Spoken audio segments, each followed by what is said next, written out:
It took 13 years for South Korea's Supreme Court to rule on the forced labor by a Japanese company during World War II. Attention now shifts to what will happen to similar lawsuits pending in court. Choi Si-young has the full story. 13 years after a lawsuit for damages was filed against Nippon Steel and Sumitomo Metal at the Seoul Central District Court in 2005, South Korea's Supreme Court ruled on Tuesday the Japanese company paid compensation of roughly $90,000 to the four victims of forced labor. The ruling came after more than 5 years of deliberation by the highest court. Will the ruling's outcome affect similar lawsuits?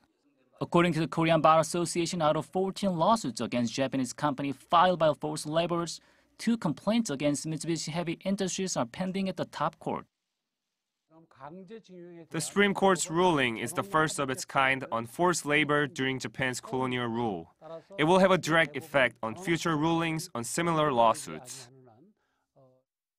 The Japanese government had argued and still contends that the 1965 agreement concerning the settlement of problems in regard to property and claims and economic cooperation terminates individuals' rights to file independent damage suits. And in the past, the South Korean government has taken a similar view to Tokyo. But experts point to a different approach taken by Japan's Supreme Court. According to Japan's Supreme Court, individuals' rights are not terminated. They're alive, but just unable to be realized through a court trial.